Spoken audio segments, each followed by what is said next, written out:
wabarakatuh. Waalaikumsalam warahmatullahi wabarakatuh.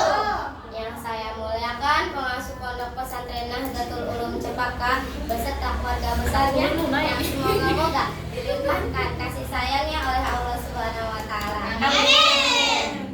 Yang saya hormati pula Pak Sis Dharma, guru kita bersama yang semoga-moga dilancarkan rezekinya dan dilimpahkan nikmatnya oleh Allah Subhanahu wa taala. Amin. Tak lupa pada kawan-kawan sekelas 8C yang comel-comel tapi masih comelan saya. Yang saya sayangi.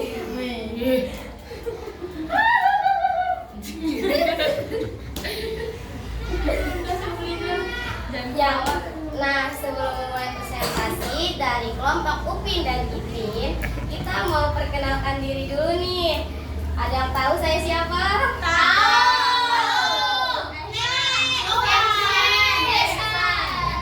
Saya Susanti.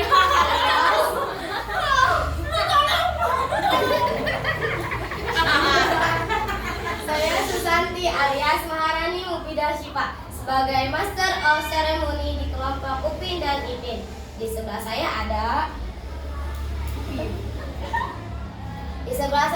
ada Si Upin alias Siti Nabila Zahra Cempaka. Di sebelahnya lagi ada Ipin, yaitu Ani Rosita. Betul. Iya.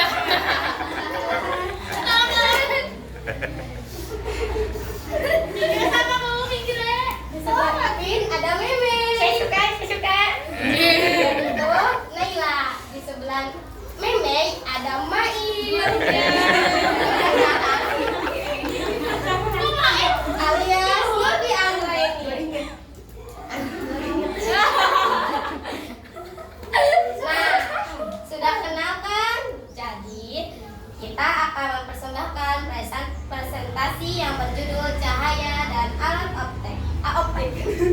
Presentasi yang pertama ialah Siti Nabila Zahra Cempaka alias Upin.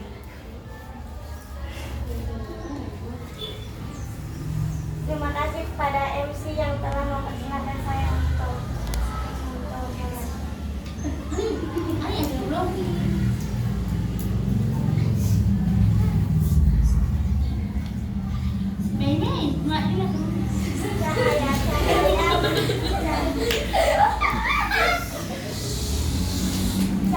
Cahaya memiliki sifat merambat lurus, dipantulkan dan dibiaskan.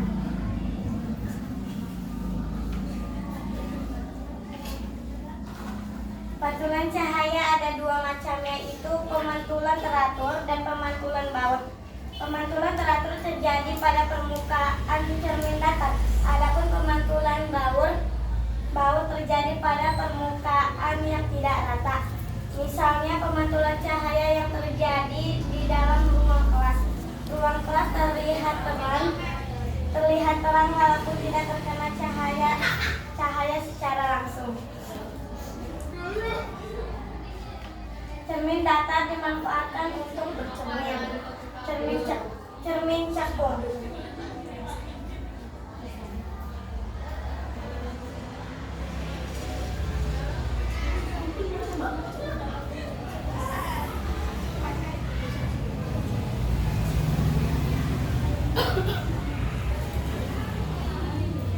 Pemantulan cermin datar. Pembentukan bayangan pada cermin datar berprinsip pada hukum cermin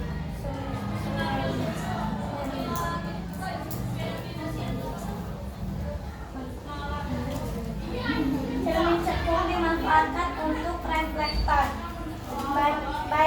Bayangan yang dibentuk oleh cermin datar adalah maya.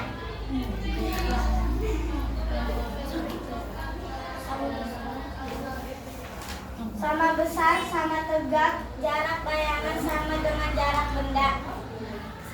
Dan dengan posisi bayangan berlawanan dengan posisi benda.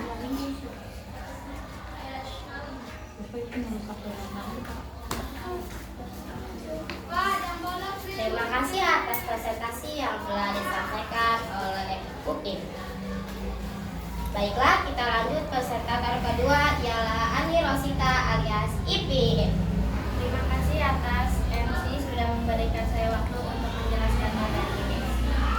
Pembiasan terjadi karena cahaya merambat melalui dua medium yang berbeda kerapatannya. Bunyi hukum pembiasan cahaya yaitu A sinar datang. Sinar bias dan garis normal terletak pada satu bidang datar.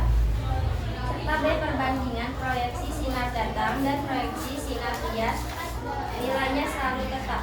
Pembiasan pada prisma membentuk sudut deviasi, yaitu sudut yang dibentuk oleh perpanjangan sinar datang dan perpanjangan sinar bias. Pembiasaan cahaya pada prisma. Prisma adalah benda bening yang dibatasi oleh dua segitiga dan tiga segmen yang sebangun. Prisma terbuat dari bahan kaca. Ada dua jenis prisma, yaitu prisma sama sisi dan prisma siku-siku. Peristiwa pemantulan sempurna dapat terjadi pada prisma siku-siku sama kaki. Dispersi cahaya adalah peristiwa terurainya cahaya putih menjadi berbagai macam warna cahaya, yaitu merah, jingga, kuning, hijau, biru, dan ungu. Dispersi cahaya terjadi karena panjang gelombang masing-masing warna cahaya penyusun warna cahaya putih nilainya tidak sama. Selain dibiaskan, cahaya putih yang mengenai salah satu sisi bidang prisma juga diuraikan menjadi berbagai macam warna cahaya, yaitu merah, jingga, kuning, hijau, biru, dan ungu, yaitu disebut dispersi. Hal ini terjadi karena cahaya putih tersusun dari cahaya berwarna merah, jingga, kuning, hijau, biru, dan ungu yang masing-masing memiliki indeks bias yang berbeda. Sudut deviasi terkecil pada cahaya merah, sedangkan sudut deviasi terbesar pada warna ungu. Terima kasih atas presentasi yang telah disampaikan oleh Kak Ani Rosita alias Ipin. Dan baiklah, kita lanjut presentator ketiga ialah Meme alias Naila. Terima kasih untuk MC yang sudah memberikan saya untuk lensa cembung. Pembiasaan cahaya pada lensa cembung. Lensa cembung dimanfaatkan pada kacamata loop, mikroskop, teleskop, dan kamera. Bentuk lensa cembung ada 3 macam, yaitu cembung dikonveksi, cembung datar, plan konveksi, dan cembung cekung konkav konveksi. Ciri-ciri lensa cembung adalah bagian tengah tebal dan bagian tepi tipis. Berkat cahaya sejarah yang dikenakan pada salah satu sisi lensa cembung akan dibiasakan mengumpul di salah satu titik. Yaitu di titik fokus lensa. Lensa cembung bersifat mengumpulkan cahaya konvergen. Lensa cekung dimanfaatkan pada kacamata dan teleskop. Pembiasaan cahaya pada lensa cekung memiliki ciri bagian tepi menebal dan bagian tengah menipis. Berkat cahaya sejarah yang dikenakan pada salah satu sisi lensa cekung akan dibiasakan menyebar.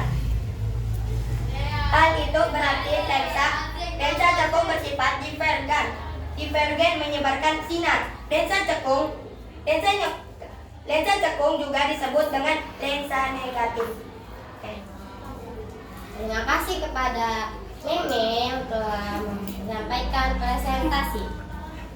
Baiklah, kita lanjut lagi. Presentator keempat kita ialah Novi Anggraini alias Mail. Terima kasih kepada MC yang telah mempersilahkan saya untuk presentasi. Baik, saya akan melanjutkan presentasi yang disampaikan oleh Nabila. Mata. Semua alat yang memanfaatkan lensa disebut alat optik. Mata merupakan alat optik yang paling utama, sedangkan alat-alat optik yang lain merupakan alat membantu penglihatan kita. Bagian mata yang berfungsi sebagai alat optik adalah lensa mata. Mata normal dapat melihat benda dengan jelas pada jarak dekat dan jarak jauh. Hal ini terjadi karena lensa mata dapat melakukan akomodasi. Daya akomodasi adalah kemampuan mata untuk mencembung atau menyipitkan lensanya sehingga sesuai dengan jarak benda. Pada saat melihat benda paling dekat, mata berakomodasi maksimum. Sedangkan pada saat melihat benda yang paling jauh, mata tidak berakomodasi. Akibatnya saat melihat benda-benda yang terletak jauh pada tidak cepat melihat. Mata tidak cepat gerak. Terima kasih atas presentasi yang telah disampaikan Nail alias Sofi Anggraini. Baiklah, presentasi terakhir nih. Siapa ya? Itu Maharani Ubidasipa alias Ehsan.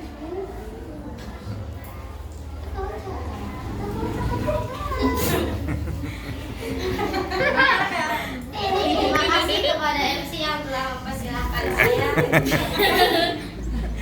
untuk melanjutkan presentasi yang disampaikan oleh Teh Novi alias Maim. Cacat mata, hipermetropia atau rabun dekat. Hipermetropia adalah cacat mata yang disebabkan lensa mata cenderung memipis sehingga titik dekat menjadi semakin jauh. Akibatnya bayangan terbentuk di belakang retina sehingga tampak kurang jelas. Penderita rabun dekat terbiasa melihat benda-benda yang jaraknya jauh. Sehingga benda-benda yang dekat terlihat kurang jelas. Rabun dekat biasanya diderita oleh para pengemudi atau sopir. Penderita hipermetropia dapat ditolong dengan memakai kacamata yang berlensa cembung atau positif. Miopia atau rabun jauh. Miopia adalah cacat mata yang disebabkan lensa mata cenderung mencembung, sehingga titik jauh mata semakin dekat. Akibatnya bayangan terbentuk di depan retina. Penderita miopia terbiasa melihat pada jarak dekat sehingga benda-benda yang terletak di tempat yang jauh tampak kurang jelas. Miopia biasanya diderita oleh penjahit, ahli reparasi arloji dan sebagian besar pelajar. Penderita miopia dapat ditolong dengan menggunakan kacamata yang berlensa cekung atau negatif. Presbiopia atau mata tua. Presbiopia atau mata tua adalah cacat mata yang disebabkan menurunnya daya akomodasi mata akibat melemahnya kerja otot mata saat memasuki usia lanjut. Penderita presbiopia tidak dapat membaca dengan jarak 25 cm. Sekaligus tidak dapat melihat dengan jelas benda-benda pada jarak jauh. Penderita presbiopia dapat ditolong dengan memakai kacamata berlensa rangkap atau bifokali. Kacamata ini dibuat dengan lensa cekung dan lensa cembung. Lensa cekung digunakan untuk melihat benda-benda yang berjarak jauh, dan lensa cembung digunakan untuk melihat benda-benda yang berjarak dekat. Terima kasih atas presentasi yang disampaikan oleh Ehsan alias Maharani Ubidasipa. Sekian presentasi dari kelompok Upin dan Ipin. Kami undur diri. Mohon maaf bila ada yang tak mengenakan. Wassalamualaikum warahmatullahi wabarakatuh. Waalaikumsalam. Boleh tepuk tangan?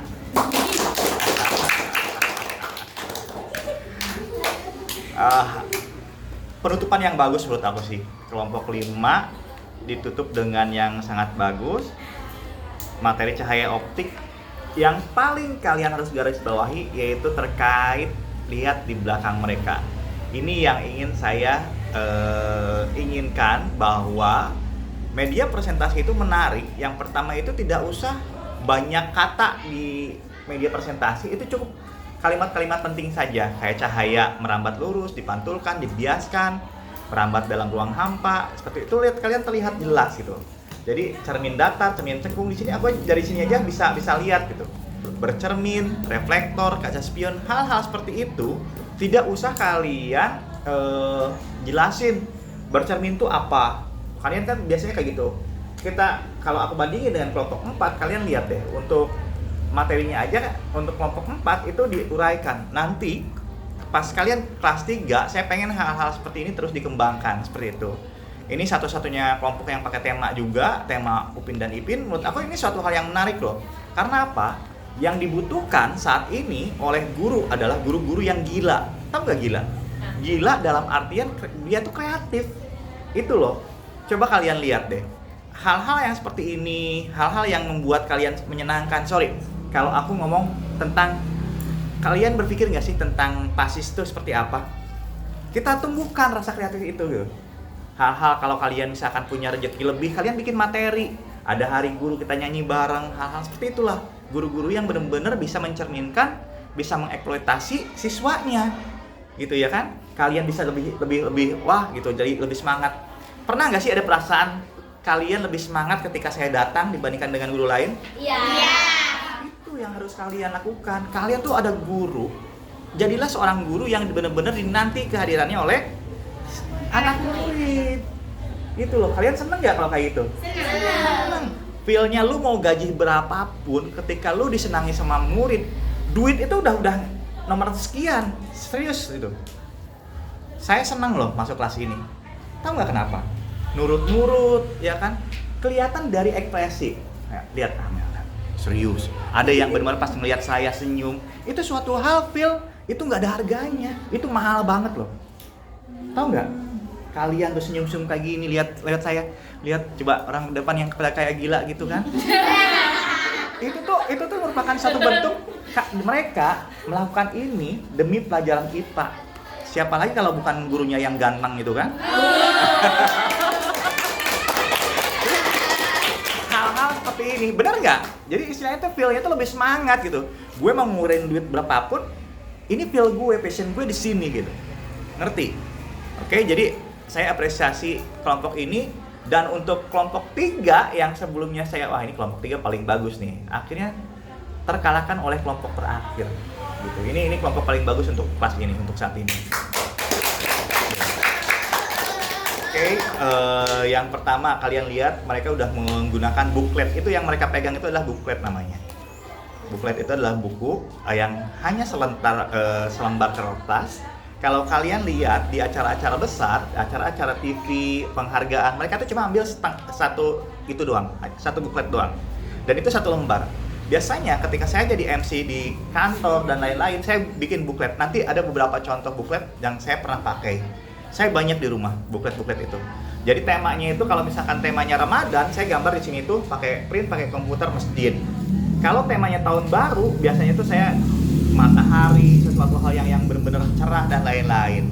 Temanya menyesuaikan dengan tema ini. Kalau kondangan, kalau kalian jadi MC suatu kondangan, itu inisial yang nikah, misalkan huruf apa sama huruf apa gitu, huruf si suami sama si istrinya gitu. Hal-hal kayak gitu itu menarik loh ya. Oke. Terus selain media buklet, kalian juga lihat MC-nya. Saya baru lihat MC itu benar-benar, lihat coba, kacamata tuh nggak ada fungsinya sebenarnya itu, tapi dia tuh tahu nggak sih, seseorang yang benar-benar dia ikonik, dia entertaining, dia tuh menggunakan segala sesuatu. Boleh buka ininya? Ini lihat, ini sesuatu hal kayak gini dia pakai seperti itu ya. Ini kayak gini, gitu kan, diselemping kayak gini. Itu suatu hal yang benar-benar pede loh, ya nggak sih? Ikonik, itu namanya ikonik, sesuatu hal yang merupakan tampil beda. Dari tadi tuh pede, gue pengen pakai kacamata. Aku pikir bakal di sini, di matanya, enggak, di atas. Coba lihat. Fungsinya apa? Fungsinya iya nggak ada. Itu membuat dia percaya diri. Dari awal sampai akhir kelompok ini yang paling pede cuma dia. Ya kan? Percaya atau enggak, Maharani ini membuat suasananya itu dia tuh jadi ceria. Seseorang, maaf ini, saya pakai baju biasa aja ke dalam suatu forum, itu feel kepercayaan dirinya turun drastis. Ketika saya memakai baju yang agak sedikit tua ke dalam satu kelas atau dalam satu forum, itu membuat kita malah semangatnya lebih tinggi. Percaya deh, kayak gitu. Hal-hal detail kecil tapi membuat kita itu menjadi percaya diri itu gitu. Kita ke dalam satu kelas, maaf ya, nggak mandi sama yang nggak mandi feel-nya lebih. Yang lebih mandi itu lebih percaya diri, percaya itu. Cuma kadang-kadang orang yang belum mandi terus masuk ke dalam kelas, itu apa? Dipaksain nggak apa-apa, memaksakan diri bahwa saya ingin belajar, itu juga bagus kok. Karena kondisi seseorang itu beda. Ada yang pada suatu pagi hari dia nggak mau menyentuh air dingin, ada loh kayak gitu. Ya, oke. Lanjut, Maharani. Pede, suaranya bagus. Kalian yang paling ikonik dari Maharani apa coba? Penjedaan kalimat dari awal sampai akhir ketika dia jadi MC itu sempurna banget, perfect banget. Ada yang dengar tadi? Kalau nggak dengar nanti terakhir setelah ini selesai saya akan perdengarkan lagi suara dia yang benar-benar dia menahan. Karena kalau saya suruh ulangi lagi itu pasti berbeda suaranya. Pasti dia banyak senyum, pasti banyak kayak gimana, over confidence dan lain-lain. Tapi ketika saya nanti ulang lagi, nanti saya ini. Oke, itu yang pertama. Santai perkenalan. Nah, terkait perkenalan teman-teman, karena salah satu tujuan saya memasukkan ke dalam YouTube adalah biar kalian, presentasi kalian ditonton oleh adik-adik kelas kalian. Jadi mereka kenal siapa kalian. Oh ini loh, oh ini loh, oh yang gila ini loh gitu. Oh jadi kalian kenal gitu, ya kan? Oke, gitu. Itu maksudnya. Itu udah bagus menurut aku. Cempa sekarang, gestur bagus. Di awal Cempa melakukan dengan bersih, jeda kalimat bersih. Tapi di tengah jedanya banyak banget. Gak tahu grogi, gak tahu apa. Ada salah satu materi kamu yang hilang. Iya. Iya kan? Materi kamu hilang ya. Jadi kamu nggak baca salah satu materi, dia langsung lanjut ke materi berikutnya. Kalian lihat nggak? Dia loncat. Saya lihat itu. Jadi istilahnya gitu. Tapi menurut aku sih udah oke. Dari awal sampai akhir satu-satunya yang bergerak adalah Cempa. Badannya tuh kayak mainan diputer gitu. Ya benar sih. Oke, bagus. Next, Ani udah bagus, diawali dengan kata, semuanya kelompok ini diawali dengan kata terima kasih, mata, dan saya pernah dengar suara Ani itu biasa aja, lempang gitu aja. Tapi ketika dia di depan, dia memakai suara kotak. Kalau kalian gak percaya, nanti kalian ulang lagi di sini. Suara kotak itu adalah suara yang berwibawa dan suara yang benar-benar digunakan di dalam suatu forum. Kayak saya gini, ini ngomong pakai suara kotak biasa aja gitu. Tapi kalau kalian ketemu sama saya di luaran, saya suara kayak nggak kayak gini. Biasa aja kayak pertemanan gitu. Ngerti? Jadi dibedain antara suara kepada calon suami, kepada orang tua, kepada teman, itu bedain deh gitu ya. Dan Ani udah lakuin itu dengan baik. Gestur tubuhnya bagus. Kalian lihat deh, ketika dia mempresentasikan di depan, dia tuh kayak nggak baca, padahal dia baca. Gitu. Oke, itu kayak Cempa. Cuma Cempa jedanya tadi, loncatnya itu yang agak kurang, karena mungkin hilang materinya itu. Oke, Ani bagus. Naila, suara bagus, gestur bagus. Naila ini saya kenal orang yang nggak pernah serius, dan di kali ini saya ngelihat dia dari awal, walaupun di sini nih ada sorakan nih, di sebelah sini ada sorakan, dan dia tetap serius, ya. Biasanya yang nggak serius jadi serius kan jadi agak aneh gitu ya, tapi kan lumayan lah. Nah, dan suaranya juga tadi nggak suara, enggak. Kalian ulangi lagi di video ini dia mau kayak suara kotak, ya kan? Pada pinter sekarang, jadi alhamdulillah. Lumayan cukup bagus. Saya sih antusias nih menatap kalian di semester di semester 1 kelas 3. Saya benar-benar antusias kalian akan seperti apa nanti gitu ya, semakin bagus soalnya.